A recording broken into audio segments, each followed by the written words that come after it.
بسم اللہ الرحمن الرحیم۔ فلسطین کے بارے میں 50 ایسی باتیں جو آپ نہیں جانتے۔ دوستو، کیا آپ جاننا چاہتے ہیں کہ فلسطین دنیا کے سب سے مشہور شہروں میں سے ایک ہے؟ مکہ کے مرمت سے پہلے مسلمان فلسطین میں موجود مسجد اقصی ہی کی طرف منہ کر کے نماز پڑھا کرتے تھے۔ دنیا کی سب سے پرانی بستی فلسطین میں ہی بسائی گئی تھی۔ اس نام کے اکثر نبی اور پیغمبر فلسطین ہی کے رہنے والے تھے۔ اس دیش کو نبیوں کا دیش بھی کہا جاتا ہے۔ یہاں پر موجود مسجد اقصی میں ہی حضرت محمد مصطفیٰ صلی اللہ علیہ وسلم نے معراج کا سفر طے کیا تھا۔ اسلامی تاریخ میں فلسطین کو دوسرے خلیفہ حضرت عمر رضی اللہ عنہ نے فتح کیا تھا، جس کے بعد یہ سینکڑوں سالوں تک اسلامی حکومت کا حصہ رہا۔ ترکی کے خلاف عثمانیہ نے فلسطین میں 400 سالوں تک حکومت کی۔ فلسطین میں موجود لوگوں کی تعداد 45 لاکھ کے قریب ہے، جن میں سے ایک بڑی آبادی ویسٹ بینک کی طرف رہتی ہے۔ 1920 والے فلسطین کا صرف 12% حصہ ہی اب مسلمانوں کے پاس بچا ہے، اور شاید وہ بھی آج کل کے اسرائیلی حملوں کے بعد فلسطینیوں کے ہاتھوں سے نکلتا جا رہا ہے۔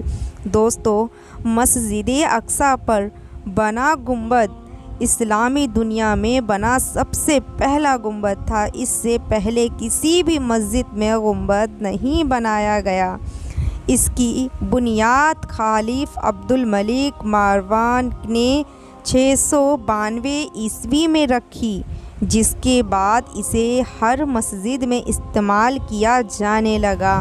مسجد اقصی پر بنے اس گنبد کو ڈوم آف دا راک کے نام سے جانا جاتا ہے۔ مسجد اقصی 35 ایکڑ میں بنی ہوئی ہے اور اس کے اندر کئی مسجدیں اور لائبریریاں ہیں۔ فلسطین میں آج بھی اسلامی وقف سسٹم زندہ ہے، جس سے سرکار کو مدد ملتی ہے۔ مسجد اقصی اسی وقف کے سسٹم کا حصہ ہے۔ آج بھی فلسطین کے 45% حصے پر زیتون کی کھیتی کی جاتی ہے۔ فلسطین آج بھی زیتون پیدا کرنے والے 10 بڑے دیشوں میں سے ایک ہے۔ اسرائیل کے لگاتار حملے کیے جانے کی وجہ سے فلسطین میں ہر سال کروڑوں روپے کا نقصان ہوتا ہے، لیکن ان سب کے باوجود وہاں آج بھی بڑے پیمانے پر کپڑوں کا کاروبار چلتا ہے۔ فلسطین میں بنے پتھر اور ٹائلز دنیا بھر میں استعمال کیے جاتے ہیں۔ مکہ کے مسجد حرام میں استعمال کیے گئے کچھ پتھر بھی فلسطین ہی سے منگائے گئے تھے۔ دوستو، فلسطین کو بانٹ کر اسرائیل بننے کا سب سے پہلا منصوبہ 1937 میں پیش کیا گیا تھا، جسے مسلمانوں نے ناکام بنا دیا، لیکن سن 1947 میں برطانیہ نے سازش کر کے اسے 2 حصوں میں بانٹ دیا اور ایک نئے دیش اسرائیل کو قائم کر دیا۔ برطانیہ نے ہر مسلم دیش کو کمزور کرنے کی کوشش کی۔ اس نے بھارت کو بھی 2 حصوں میں بانٹا تاکہ مسلمانوں کی طاقت کو توڑا جا سکے۔ یہی کام فلسطین میں کیا گیا، اور اس طرح مسلمانوں کی طاقت اور سلطنت کو 2 حصوں میں بٹ کر رہ گئی۔ بہت کم لوگ جانتے ہیں کہ اسلامی دور حکومت میں فلسطین کا علاقہ جارڈن، مصر، شام جیسے دیشوں تک پھیل ہوا تھا۔ یہ سبھی دیش فلسطین کا حصہ تھے۔ حضرت یوسف علیہ السلام نے جس مصر پر حکومت کی تھی، اس میں فلسطین بھی شامل تھا۔ دنیا کے مشہور بادشاہ سکندر نے بھی ایک وقت فلسطین پر حکومت کی تھی۔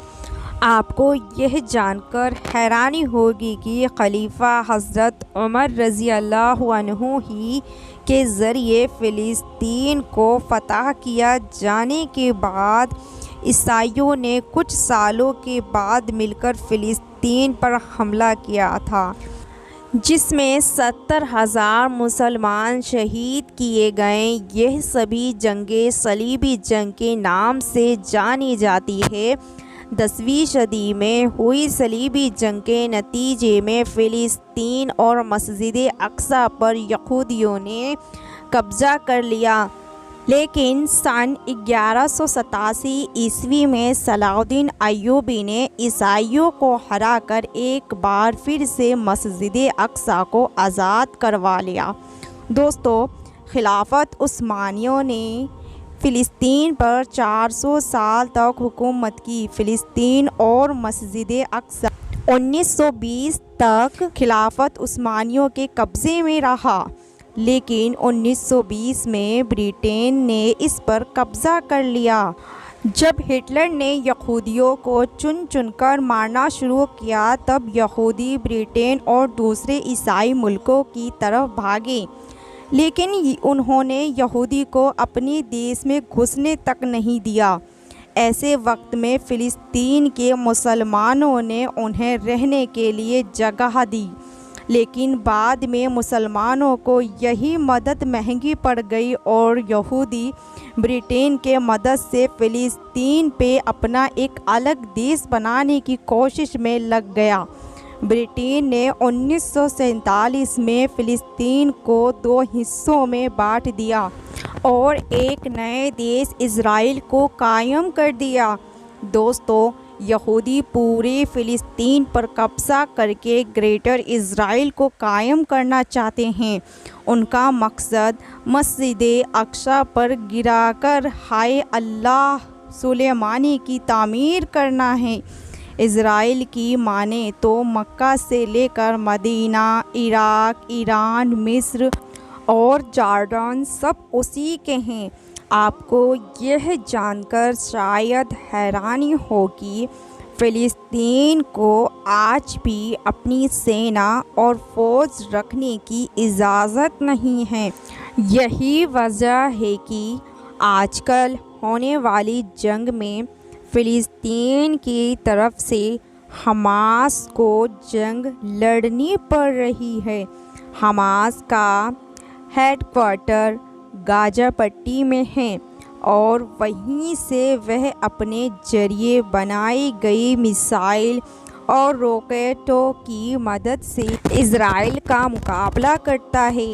پچھلے دنوں حماس نے جس طرح سے اسرائیل کو شکست دی، اس سے اسرائیل کے ہوش اڑ گئے۔ آج بھی دنیا کے اکثر دیش فلسطین کا ساتھ دیتے ہیں۔ اگر آپ بھی فلسطین کا ساتھ دیتے ہیں تو اس ویڈیو کو لائک کریں اور ساتھ میں چینل کو سبسکرائب کر کے بیل آئیکن کو پریس ضرور کر دیں۔ اگر آپ میرے چینل پر نئے ہیں تو بیل آئیکن کو پریس کر کے آل پہ ضرور کر دیجیے گا۔